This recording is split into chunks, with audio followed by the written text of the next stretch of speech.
Hello my friends, आज हम लोग हाइट एंड डिस्टेंस का प्रश्न फिर से सॉल्व कर रहे हैं और इसमें देख रहे हैं प्रश्न फर्स्ट। जैसे हाइट एंड डिस्टेंस में तीन फिगर पे रूल सीखे हुए हैं। जैसे देखते हैं कि जैसे ये फिगर हमने बताया था आपको कि इस तरह से एक राइट एंगल ट्रायंगल रहेगा। ये ए, बी और सी।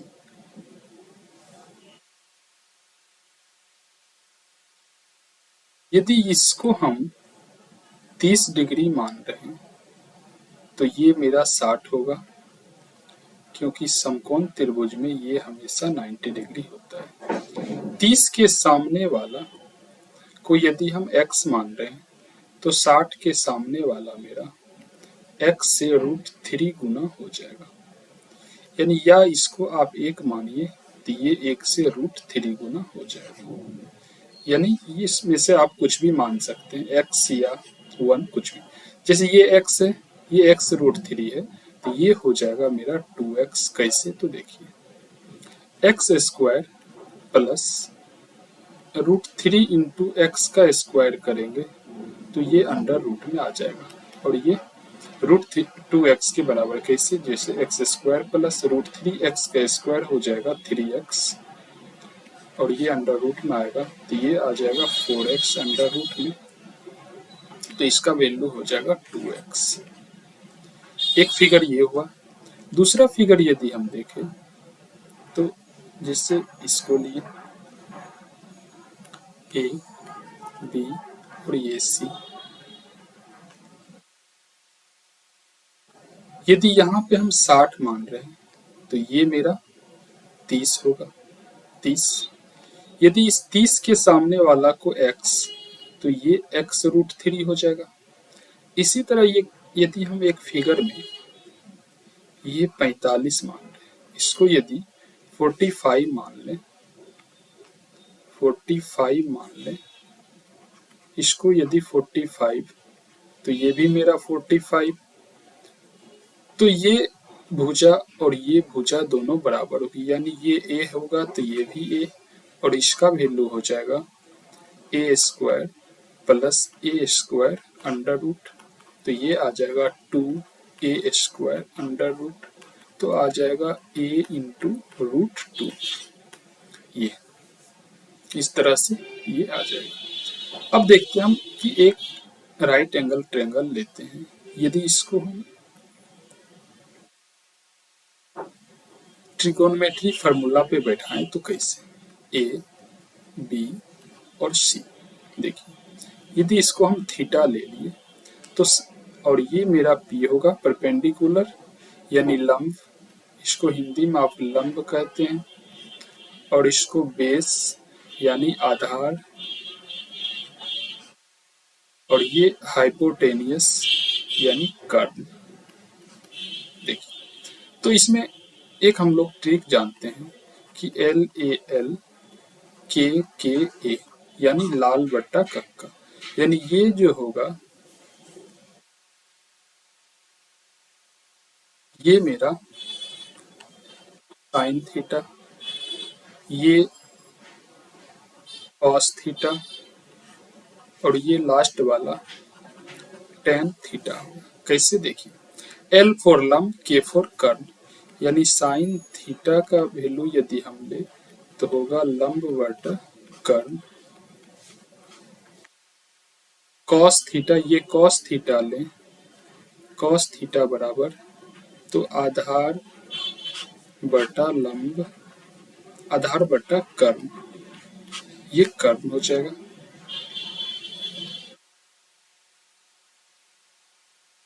यानी आधार बटा कर्ण यहाँ पे,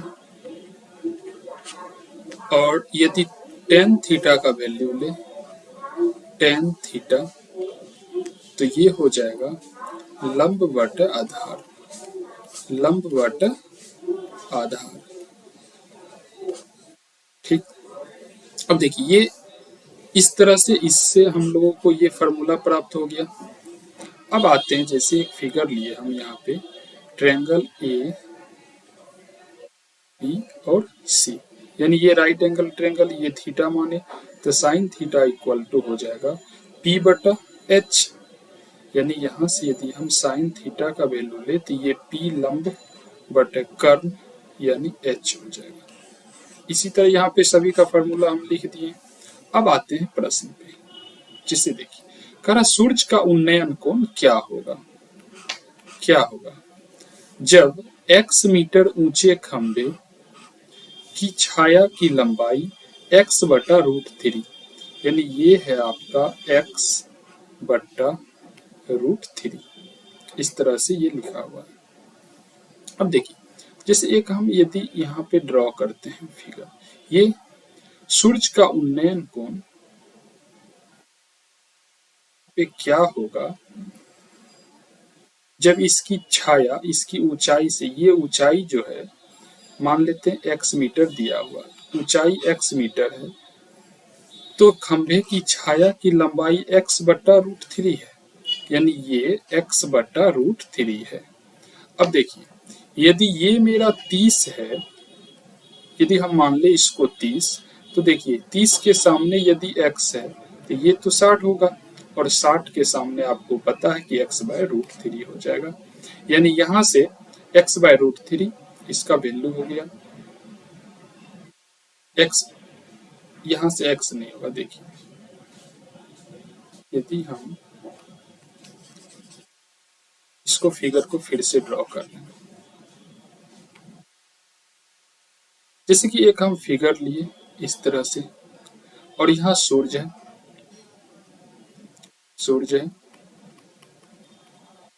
और इसका जो उन्नयन कोण बन रहा है, कितना बन रहा है ये पता नहीं है, लेकिन इसमें दिया हुआ है कि ये जो छाया है, ये जो छाया है, ये ऊंचाई से, ये ऊंचाई यदि x दिया हुआ है, यहाँ पे x दिया हुआ है, तो ये x से x बटा रूट थ्री हो जाती है, यानी यहाँ पे 60 डिग्री रखते हैं हम, तो 60 के सामने यदि x है तो यहाँ पे 30 रहेगा, और 30 के सामने x से कम हो जाएगा, यानी रूट थ्री से भागा हो जाएगा x में। तो यहाँ से आपको उन्नयन कोण, सूर्य का उन्नयन कोण, सूर्य का उन्नयन कोण 60 डिग्री हो जाएगी। ठीक, अब देखिए इसको यदि हम साइन टेन कॉस पे यदि निकालें, ये x दिया हुआ ऊंचाई, ऊंचाई x मीटर दिया हुआ है, और छाया की लंबाई जो है, ये छाया जो है ये x बटा रूट थ्री है, रूट थ्री है। तो देखिए ये थीटा रखते हैं, यदि हम यहाँ से लेते हैं टेन थीटा बराबर लंब बटा आधार, यानी ये मेरा लंब और ये आधार, तो लंब x, आधार हो गया x बाय रूट थ्री। अब देखिए टेन थीटा बराबर लिखेंगे, x के नीचे नहीं है कुछ तो 1, और x बटा रूट थ्री उल्टा हो जाएगा, यानी रूट थ्री बाय एक्स, ये x कैंसिल हो जाएगा, और tan theta equal to root three, और रूट थ्री 60 डिग्री के वैल्यू के बराबर होता है। तो इस तरह भी आप निकाल सकते हैं, लेकिन ये शॉर्ट सबसे मस्त होता है, इसको आप अपनाएंगे। नेक्स्ट प्रश्न पे आते हैं, कहा कि एक चिमनी के आधार, एक चिमनी के आधार पर ऊर्ध्वाधर, ऊर्ध्वाधर इसकी तरफ 120 मीटर चलने पर एक चिमनी के शीर्ष का उन्नयन कोण 30 डिग्री से 45 डिग्री हो जाती है, तो चिमनी की ऊंचाई ज्ञात कीजिए। देखिए, मान लेते ये मेरा चिमनी है, ठीक, और यहां से एक बिंदु यहाँ है और एक यहाँ पे, ठीक, ये बिंदु को हम ए नाम दे दिए और ये दूसरा बिंदु को बी। अब देखिए यहाँ पे कह रहा है कि जब ऊर्ध्वाधर की तरफ 120 मीटर चलते हैं हम लोग, यानी इधर से 120 मीटर जब चलते हैं, तो ये उन्नयन कोण 30 डिग्री से 45 डिग्री हो जाती है, यानी पहले 30 था, अब हो जाएगा 45। कब? जब 120 मीटर हम लोग ये चिमनी की ओर चले तो। अब देखिए आप, यदि ये 45 है, इसको हम x मान रहे हैं तो ये भी x होगा, क्योंकि ये मेरा 45 डिग्री है और ये समकोण त्रिभुज है तो ये 90 होगा हमेशा। अब x ये भी और x ये भी, दोनों भुजाएं बराबर है। अब देखिए, यदि हम 30 के सामने x है तो ये टोटल तो मेरा 60 होगा, यानी ये टोटल मेरा 60 डिग्री होगा। तो 60 के सामने ये भुजा जो होगा x√3 हो जाएगा। अब देखिए, ये x√3 के बराबर में ये x और ये 120 प्लस में बराबर होगा। कैसे? तो देखिए, x√3 बराबर में हो जाएगा x प्लस 120। अब इस x को इस तरफ लेके आए तो x√3 माइनस x बराबर हो जाएगा 120। यदि x कॉमन ले ले तो √3 माइनस 1 बचेगा और इतना बराबर 120। तो यहां से देखिए आप, तो x बराबर हो जाएगा 120 बट्टा √3 माइनस 1। अब देखिए, x बराबर 120 बट्टा √3 माइनस 1 है। इसको हम √3 प्लस 1 से ऊपर और नीचे गुना कर दें तो कोई अंतर नहीं आएगा, क्योंकि ये फिर अपने आप में कट ही जाएगा।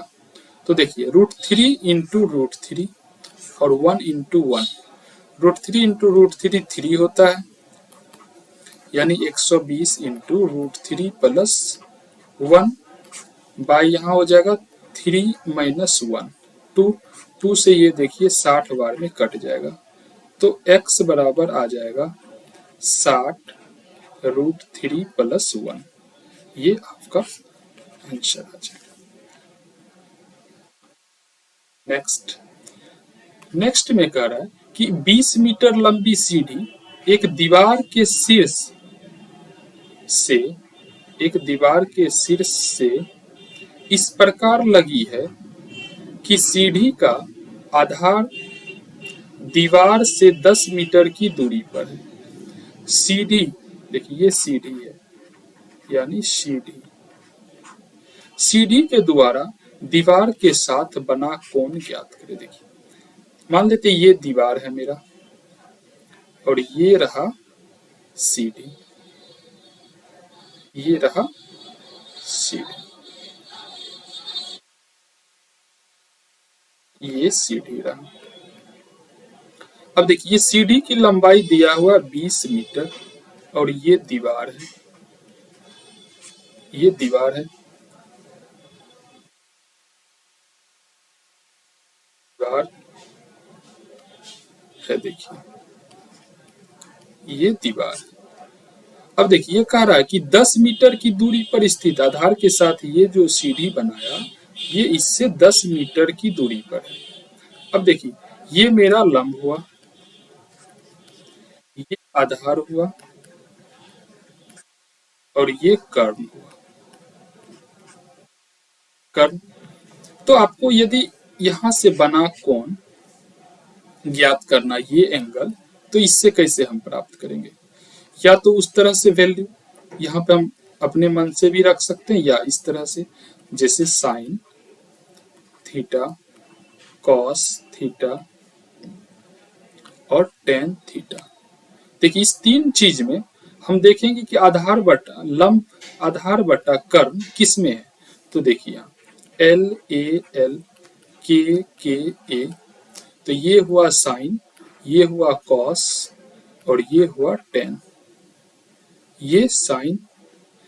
अब देखिए, कॉस थीटा में ये मेरा आधार बटा कर्ण आ रहा है, तो यहां से हम लेते हैं कि कॉस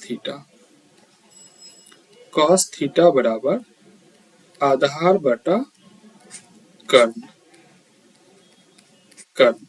तो देखिए, कॉस थीटा बराबर हो जाएगा, आधार मेरा कितना है 10, कर्ण कितना है 20, ये कट जाएगा 1/2 बार, तो कॉस थीटा इक्वल टू 1/2। अब देखिए, कॉस कितना वैल्यू में 1/2 होता है, तो कॉस 60 डिग्री इक्वल टू होता है 1/2। तो आपको थीटा का वैल्यू यहाँ पे आ जाएगा 60 डिग्री। नेक्स्ट प्रश्न देखते हैं। करा एक मैदान पर स्थित स्थित एक मैदान पर स्थित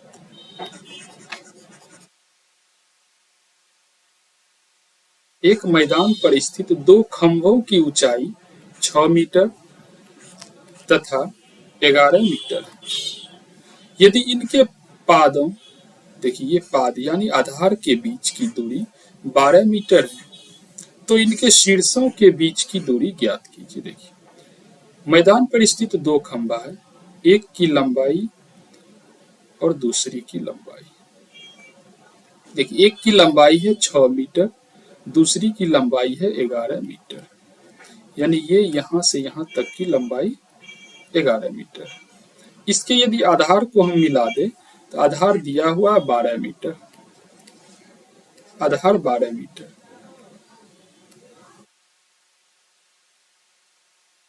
देखिए आधार 12 मीटर है। अब देखिए कह रहा कि इसके शीर्ष के बीच की दूरी ज्ञात कीजिए। तो देखिए यदि इसके शीर्ष को हम यहाँ से यहाँ मिला दें तो ये दूरी ज्ञात करना है, यानी ये दूरी निकालना है। अब देखिए आप यदि इसको इस भुजा के समानांतर यानी पैरेलल हम मिला दें तो इस तरह से मिल जाएगा, यानी ये 12 मीटर है तो यहाँ भी 12 मीटर होगा। अब देखिए ये 6 मीटर यहाँ से यहाँ तक की दूरी, ये टोटल है मेरा 11 मीटर। और यदि 11 में से हम 6 घटा दें तो ये मेरा निकल जाएगा, यानी यहाँ से यहाँ तो 6 होगा और ये मेरा 5 हो जाएगा। अब देखिए आप ट्रिपलेट में पढ़े होंगे, ट्रिपलेट में पढ़े होंगे कि 5, 12, 13 का संबंध कैसे। तो देखिए एक समकोण त्रिभुज बनाते हैं, यदि इसको हम 5 रख रहे हैं, इसको 12, तो ये 13 हो जाएगा। कैसे देखें, 5 का स्क्वायर प्लस 12 का स्क्वायर बराबर 13 के स्क्वायर के बराबर होता है। ठीक, तो ये 12 है, ये 5 है, तो इसको निकालने के लिए हम लोग 12 का स्क्वायर प्लस 5 का स्क्वायर अंडर रूट करते हैं और ये 13 के बराबर आएगा। ठीक, तो ये मेरा दोनों शीर्ष के बीच की दूरी 13 मीटर। यहाँ पे लिख दे रहे हैं हम कि दोनों शीर्ष के बीच की दूरी 13 मीटर आया। नेक्स्ट प्रश्न पे आते हैं। करा 200 मीटर ऊंचे 200 मीटर ऊंचे किसी पहाड़ी की छोटी से टावर के शीर्ष और पाद के अवनमन कोण क्रमशः 30 और 45 डिग्री है। 30 और 45 डिग्री है। देखिए शीर्ष और पाद का, तो 200 मीटर ऊंचे किसी पहाड़ी की चोटी से किसी टावर, मान लेते ये मेरा टावर रहा, ये टावर रहा और ये पहाड़ी रहा, ये पहाड़ी रहा। ठीक, अब देखिए इसके आधार को मिला है और ये कह रहा है कि इसका जो ये अवनमन कोण है, ये अवनमन कोण 30 से, इसके शीर्ष और आधार का अवनमन कोण 30 से 45 हो जाती, यानी ये अवनमन कोण 45, 30 से बढ़ के। अब देखिए यदि इसको हम इसके आधार के समानांतर मिला दें तो ये 30 ये अवनमन कोण, तो ये उन्नयन कोण 30 हो जाएगा और ये 45 अवनमन कोण, तो ये मेरा 45 हो जाएगा। ठीक, अब देखिए आप, अब इससे कोई मतलब नहीं रहा, अब इसको आप मिटा भी सकते हैं या दूसरा फिगर यदि हम इसको ड्रॉ कर दें तो देखिए अब ये बन गया फिगर, यानी यहाँ से यहाँ इसके शीर्ष को मिला दिए और इसके पाद को यहाँ से यहाँ मिला दिए और ये आधार के समानांतर मिला दिए, तो ये मेरा 30 है, ये 45। अब देखिए ये जो पहाड़ी है इसकी ऊंचाई दिया हुआ था, इसकी ऊंचाई दिया हुआ है कितना, तो 200 मीटर, तो ये मेरा टोटल हो गया 200 मीटर। ठीक, ये टोटल 200 मीटर हो गया। अब देखिए ये 45 डिग्री के सामने यदि 200 है तो ये भी 45 होगा और इसके भी सामने ये हो जाएगा 200 मीटर, ये हो जाएगा आपको 200 मीटर। देखिए ये 200 मीटर हो जाएगा, तो ये भी मेरा 200 मीटर। ठीक, अब ये 30 के सामने क्या होगा, यानी ये क्या होगा, तो देखिए यदि यहाँ पे 30 है तो ये मेरा 60 होगा, और 60 के सामने यदि 200 है तो 30 के सामने मेरा हो जाएगा 200 बटा रूट थ्री। ठीक, 200 बटा रूट थ्री। अब यदि हमको क्या कह रहा, टावर की ऊंचाई, यानी ये ऊंचाई निकालना है। अब देखिए इस 200 मीटर टोटल है, इसमें से यदि हम ये 200 बट्टा रूट थ्री घटा दें, यानी माइनस कर दे, तो मेरा आ जाएगा। तो देखिए टावर की ऊंचाई, टावर की ऊंचाई यहाँ पे हम लिख रहे हैं,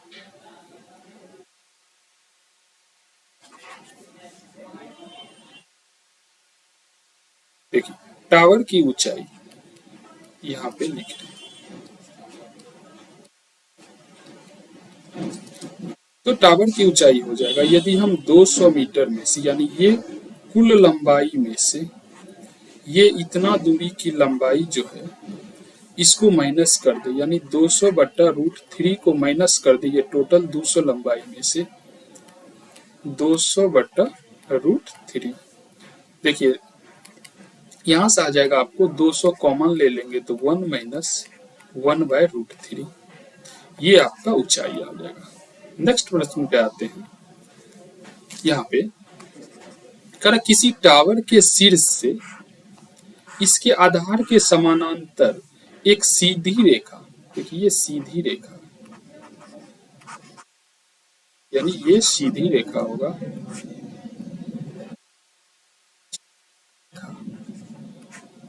सीधी रेखा के पास दो बिंदु के उन्नयन कोण क्रमशः 30 डिग्री और 60 डिग्री है। यदि इन दोनों बिंदुओं के बीच की दूरी 100 मीटर है तो टावर की ऊंचाई ज्ञात कीजिए। टावर की ऊंचाई ज्ञात कीजिए। देखिए एक टावर ले रहे हैं, ठीक, और यहां से एक बिंदु यहाँ पे और दूसरा बिंदु यहाँ पे, ठीक, एक बिंदु यहाँ पे और दूसरा बिंदु यहाँ पे, ये बिंदु ए मान लीजिए, ये बी, और इसका यदि एंगल 30 डिग्री था तो 100 मीटर चलने के बाद ये 60 डिग्री हो जाती है, ये 60 डिग्री। तो ये जो ऊंचाई है मेरा, ऊंचाई टावर की, ये जो टावर की ऊंचाई है ये क्या होगी, टावर की ऊंचाई क्या होगी। देखिए यदि 60 के सामने हम, यहाँ पे 60 है तो ये 30 होगा, और 30 के सामने यदि x रखते हैं तो ये मेरा x रूट थ्री होगा। अच्छा, रूट थ्री के सामने यदि x रूट थ्री है तो ये टोटल 60 हो जाएगा, और 60 के सामने हो जाएगा मेरा 3x।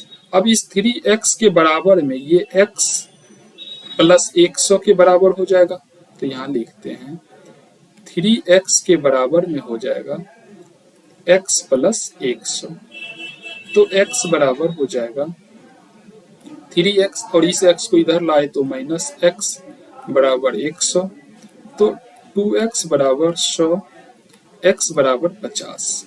अब देखिए ऊंचाई यदि निकालना हो तो यहाँ से आ जाएगा आपको x रूट थ्री के जगह, तो x की जगह 50 और रूट थ्री के जगह रूट थ्री से गुना, 50 इंटू रूट थ्री का वैल्यू होता 1.732, तो 50 से यदि इसको गुना कीजिएगा आप तो देखिए ऊंचाई आपको आ जाएगा 86.6 के आसपास, ये लगभग इतना आ जाएगा, इतना मीटर में। नेक्स्ट प्रश्न पे आते हैं। तो आज इतना है, फिर मिलेंगे हम लोग नेक्स्ट क्लास में नेक्स्ट प्रश्न के साथ।